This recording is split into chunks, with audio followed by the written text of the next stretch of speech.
अच्छा, carbon is tetravalent. मैं शुरुआत ही ऐसे कर रहा हूं ताकि तुमको सीधे कनेक्शन ऑफ फील हो कि टेट्रा का मतलब होता है 4 और वैलेंट का मतलब होता है वैलेंसी। तो कार्बन की वैलेंसी जो है वो क्या है, वो 4 है। ओके, तो अब उससे क्या खास हो जाता है यार, कार्बन के अलावा भी तो एलिमेंट है silicon germanium which have 4 valency. ठीक है, तो यहां पर कार्बन में ऐसा क्या ही आ जाता है, टेट्रावैलेंट होने से उसमें क्या स्पेशल आ जाता है, तो हम वो आगे देखने वाले। फिलहाल अभी इसका बेसिक समझ लेते हैं कार्बन के बारे में कि हाँ भाई, इफ वी से कार्बन, इफ वी से बोलते जाए, एंड अच्छा होगा कि अगर तुम नोट्स भी बनाते जाओ। इफ आई से कार्बन, इसका सिंबल तो भैया आसान है, सी है ना। इसका एटॉमिक नंबर इज 6, इसका मास नंबर इज 12। ठीक है, जिसका मतलब सीधा सीधा ये निकलता है, एटॉमिक नंबर 6 का मतलब 6 इलेक्ट्रॉन्स हैं और 6 प्रोटॉन्स हैं इसके पास।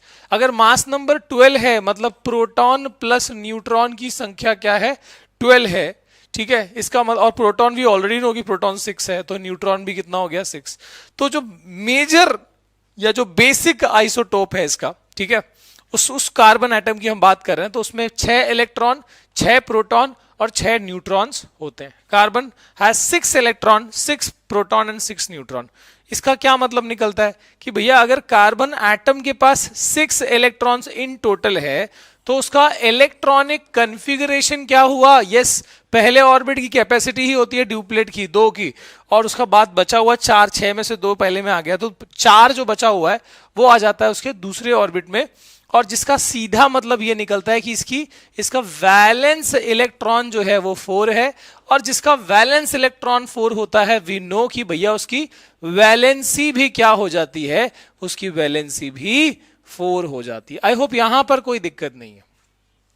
वैलेंसी 4 का मतलब कैसे हुआ सर, वैलेंस इलेक्ट्रॉन 4 है तो ऑक्टेट पूरा करने के लिए, हम कुछ और लॉजिक नहीं लगा रहे, एक सिंपल सी बात बताओ, ऑक्टेट पूरा करने के लिए अगर कोई एलिमेंट है जिसके पास बाहर 4 इलेक्ट्रॉन है तो वो कंपाउंड फॉर्मेशन में जाएगा टू कंप्लीट द ऑक्टेट, 8 के स्टेट में आने के लिए।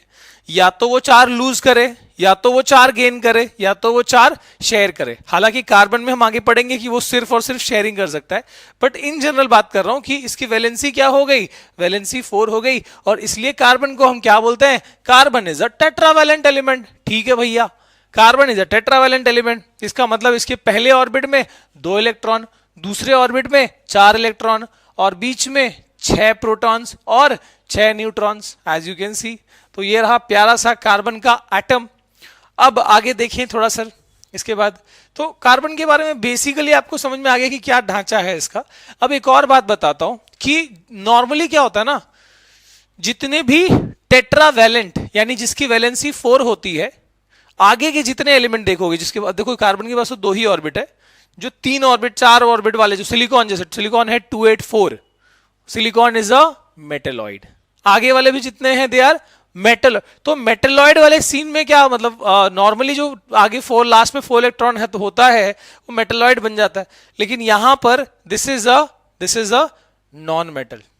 ठीक है, याद रखना कि भाई इसके पास 4 वैलेंसी है, लास्ट में 4 इलेक्ट्रॉन है, but this is a non metal, not like silicon, silicon is a metalloid, ये याद रखें। ओके